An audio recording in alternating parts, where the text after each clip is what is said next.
ഇന്ന് ഈ കേക്കിൻ്റെ കൂടെ ഒരു ഫ്രൂട്ട് ബാസ്ക്കറ്റും ഒരു ചോക്ലേറ്റ് ബാസ്ക്കറ്റുമായിരുന്നു സെറ്റ് ചെയ്യാനുണ്ടായിരുന്നേ. ചോക്ലേറ്റ് ബാസ്ക്കറ്റിൻ്റെ കൂടെ വരുന്നത് ഫെറാറോ റോഷയും കിറ്റ്കാറ്റും വെച്ചിട്ട് ഒരു ചോക്ലേറ്റ് ബാസ്ക്കറ്റ് ചെയ്യാനായിരുന്നു പറഞ്ഞിരുന്നത്. പിന്നെ കുറച്ച് ഫ്ലവേഴ്സും വെക്കണമെന്ന് പറഞ്ഞായിരുന്നു. ഈ ചോക്ലേറ്റ് ബാസ്ക്കറ്റ് പറഞ്ഞത് ഒരു കുട്ടിയുടെ ഫിയാൻസി ആയിരുന്നേ. അപ്പോൾ അവരുടെ കല്യാണത്തിന് മുമ്പ് ഒരു സർപ്രൈസ് ഗിഫ്റ്റ് കൊടുക്കാൻ വേണ്ടിയിട്ടായിരുന്നു ഈ ചോക്ലേറ്റ് ബാസ്ക്കറ്റ് ചെയ്യാൻ പറഞ്ഞിരുന്നത്. ആൾ അറിഞ്ഞൊന്നുമില്ലായിരുന്നു. അവിടെ ചെന്ന് കഴിഞ്ഞപ്പോഴാണ് അറിഞ്ഞത് തന്നെ. ഞാൻ ലൊക്കേഷൻ ചോദിക്കാൻ ഫോൺ വിളിച്ചപ്പോൾ ഒരു കൊറിയർ ഉണ്ടായിരുന്നെന്നായിരുന്നു പറഞ്ഞിരുന്നത്. അപ്പം ആ കുട്ടി എന്തോ ഓർഡർ ചെയ്തിട്ടുണ്ടായിരുന്നു. അപ്പോൾ അതാണെന്നാണ് വിചാരിച്ചത്. പക്ഷേ അവിടെ ചെന്ന് കഴിഞ്ഞപ്പോഴാണ് ശരിക്കും സർപ്രൈസ്ഡ് ആയേ. നമ്മൾ ഈ ചോക്ലേറ്റ് ബാസ്ക്കറ്റ് സെറ്റ് ചെയ്യുന്നത് ഇങ്ങനെയാണ്. കുറച്ച് ഫ്ലവേഴ്സ് അതിൻ്റെ ചുറ്റും വെച്ചിട്ടുണ്ട്. റെഡ് റോസ് നിറച്ച് വെക്കണമെന്ന് പറഞ്ഞിട്ടുണ്ടായിരുന്നു. റെഡ് റോസ് കൊടുക്കുക എന്ന് പറഞ്ഞാൽ സ്നേഹത്തിൻ്റെ പ്രതീകമായിട്ടാണല്ലോ. അപ്പോൾ അതിൻ്റെ കൂടെ കുറച്ച് വേർഡിങ്സും വെക്കണമെന്ന് പറഞ്ഞിട്ടുണ്ടായിരുന്നു. അങ്ങനെ ചോക്ലേറ്റ് ബാസ്ക്കറ്റ് സെറ്റ് ചെയ്തു.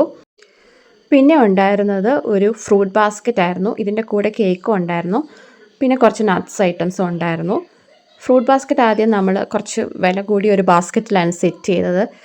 സെറ്റ് ചെയ്ത് എമൗണ്ട് പറഞ്ഞു കഴിഞ്ഞപ്പോൾ അവർ പറഞ്ഞു ഇത്രയും വിലയുള്ള ബാസ്ക്കറ്റ് അവർക്ക് വേണ്ട, ചെറിയൊരു ബോക്സിനകത്ത് കൊടുത്താൽ മതിയെന്ന് പറഞ്ഞു. ഈ ബാസ്ക്കറ്റിനൊക്കെ നല്ല വില വരുന്ന ബാസ്ക്കറ്റുകളാണ്. 450-550 രൂപ റേഞ്ചിലൊക്കെ വരുന്ന ബാസ്ക്കറ്റുകളാണ്. അപ്പോൾ അതും ഫ്രൂട്ട്സൂടെ വയ്ക്കുമ്പം ഭയങ്കര റേറ്റ് ആയി പോകും. അതുകൊണ്ടാണ് അവരങ്ങനെ പറഞ്ഞത്. നമ്മൾ ഈ സെറ്റ് ചെയ്ത ബാസ്ക്കറ്റൊക്കെ നിങ്ങൾക്ക് ഇഷ്ടപ്പെട്ടെങ്കിൽ ഒന്ന് കമൻറ്റ് ചെയ്യണേ. ഈ ചോക്ലേറ്റ് ബാസ്ക്കറ്റിൻ്റെ കൂടെ ഒരു വേർഡിങ്സ് ഉണ്ടായിരുന്നെന്ന് പറഞ്ഞിട്ടുണ്ടോ, അത് ഇതായിരുന്നേ. ആ കുട്ടിയുടെ ഫിയാൻസെ എഴുതണമെന്ന് പറഞ്ഞ വേർഡിങ്സ് ആയിരുന്നു. എനിക്ക് ആ വേർഡിങ്സ് കണ്ടപ്പോൾ നല്ലപോലെ ഇഷ്ടപ്പെട്ടു. 2 ഓർഡേഴ്സും സർപ്രൈസ് തന്നെയായിരുന്നു. ഒന്ന് ഒരു അപ്പച്ചനും അമ്മച്ചിക്കും വേണ്ടി അവരുടെ മക്കൾ UK നിന്ന് ഓർഡർ ചെയ്തതായിരുന്നു. Happy birthday. ഇത് ഫിയാൻസെ ആ കുട്ടിക്ക് വേണ്ടി ഓർഡർ ചെയ്തത്. ഇതും UK നിന്ന് തന്നെയായിരുന്നു നമുക്ക് ഓർഡർ വന്നത്. നിങ്ങൾക്ക് ഈ വീഡിയോസൊക്കെ ഇഷ്ടപ്പെടുവാണെങ്കിൽ ഒന്ന് ലൈക്ക് ചെയ്ത് കമൻറ്റ് ചെയ്ത് താങ്ക് യു.